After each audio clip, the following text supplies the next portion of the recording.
Now at 6:30, did you see a rainbow running through Eugene this morning? Coming up, the 5K that involved thousands of runners getting colorful for charity. And walking in another person's shoes. A local volunteer extends his hand to a young boy suffering from a rare cancer. The special bond that the two share coming up next. Plus, gearing up for Earth Day, a group of University of Oregon students showed their love for Mother Earth earlier today. How many students turned out for the event? Live in Western Oregon, you're watching KMTR News Source 16. And this is News Source at 6:30. They throw colors at you. Thousands of runners got color blasted today in Eugene, and it was all in the name of a good cause. Thanks for joining us tonight for News Source 16 at 6:30. I'm Sid Dutcher. Megan Higgins has the night off. In tonight's top story, runners came together for the colorful 5K to help raise funds for the Relief Nursery. The Relief Nursery is a national nonprofit focused on preventing child abuse and neglect. Today wasn't just an ordinary race. It's called the Color Me Rad Race, and it involves what they call color bombing. As each wave of runners goes by, the Color Bomb Squad throws bright powder on each person.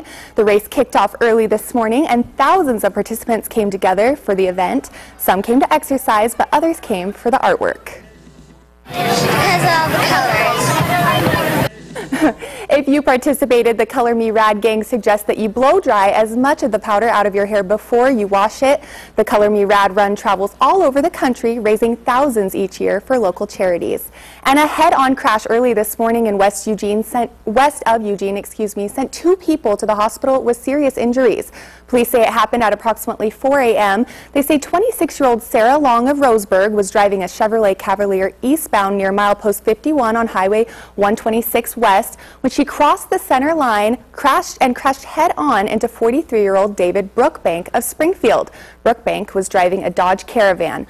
Both Long and Brookbank had to be removed from their cars. They were taken to Sacred Heart Medical Center at Riverbend, where they are being treated for non-life-threatening injuries. Subsequent to the initial investigation, Long was cited for DUII, reckless driving, failure to maintain lane, and other charges. Making news from Lynn County, police say DUII played a part in a crash on Highway 20 east of Albany.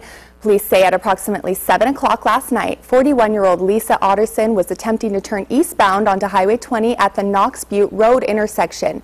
50-year-old Lori Slavinsky was driving westbound on the highway. She tried to avoid Otterson's vehicle, but was not able to. Slavinsky's Chevrolet Captiva crashed into the driver's side door of Otterson's Nissan Sentra. Otterson was not wearing a seatbelt and was ejected onto the highway. She was seriously injured and transported by air ambulance to Good Samaritan Regional Medical Center in Corvallis. Slavinsky and her passenger were both wearing seatbelts and suffered minor injuries. Otterson was cited for DUII, reckless driving, and assault in the 4th degree.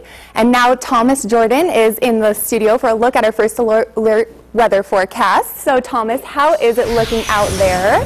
Right now, we've got partly sunny skies. The winds have calmed down just a little bit. They were in the teens earlier, but the temperatures are starting to cool down. It says 51 right there, but it definitely feels just a little bit cooler with those winds. Kind of had a crazy day today. We had partly sunny in the morning. Then in the afternoon, it started to rain. There was even reports of some small hail, and that's due to that low pressure that is in the area. As you're seeing in those higher elevations, we are still getting some snow and some rain, and once again, those winds are picking up, coming in from the west. But tonight, things are definitely cooling down, so if you're planning on going out tonight, just be cognizant in the fact that it's probably going to rain and the temperatures are going to feel like it's freezing out there. 36 for a low in Eugene, 39 for the coast, and 37 for Roseburg, with scattered showers, cloudy skies, and some winds picking up along the coast. But I'll have full details and a full 7-day forecast coming up here in just a minute. All right, thanks very much, Thomas. It sounds like a cold night. Okay, Earth Day is coming up next weekend, and some students are already getting a head start on the celebrations. Over 60 University of Oregon students met up on campus this morning. They went their separate ways to different parks for a cleanup. They call it Taking It to the Streets, which is an annual service project. The students say they want to bring neighbors together and help clean the parks that everyone gets to use for free. Some students got areas ready for bark, and others pulled weeds. I think it's important to give back. I mean, especially like these parks, that it's a service that we don't have to pay for really. Well, I mean taxes, but you know, we don't really have to pay for it. So I think we should, if we're going to use it, we should take care of it. Yeah, I agree. Emily, who are part of a sorority on campus, say pulling weeds can be fun. They say all it takes is a friend to talk to and a little bit of country music. All right, from cancer survivor to volunteer, a 23-year-old living in Eugene is making a difference. News Source 16's Rhoda Kraus is live in the studio tonight with the heartwarming story. Rhoda? Yeah, Sid, he spends time with cancer patients, sharing personal stories, giving them someone to talk to who can relate, something he says he wishes he had when he was first diagnosed. Jordan and Grant get along well, and they share many interests. And they both like Mercedes-Benz cars. But something that they can relate to that many others can't is their same diagnosis of osteosarcoma. It's a type of bone cancer that usually occurs in young adults and children. Most of the stress was from just not knowing. Both Jordan and Grant have undergone chemotherapy and surgery.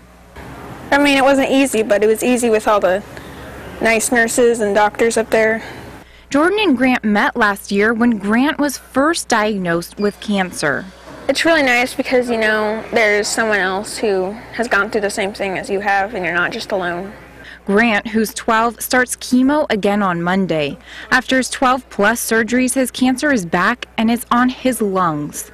His parents say some days it's just easier to not be in denial, but Grant lives one day at a time. I don't like to be sad. It's not fun.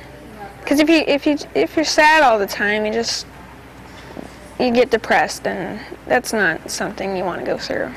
And today, Jordan took Grant and his family to his workplace, Mercedes-Benz in Eugene. You can just kind of see it on their face how much it helps. Grant remains optimistic, and if he has one phrase he lives by, it's YOLO. Yeah. Grant doesn't know how many more surgeries he'll have, but he does know that Jordan and his family will be there for him. And if you want updates about Grant's condition, we'll post the link. Just go to our website at KMTR.com and click on that red Get It button. In the studio, I'm Rhoda Kraus, News Source 16. What a great story. Thank you so much, Rhoda.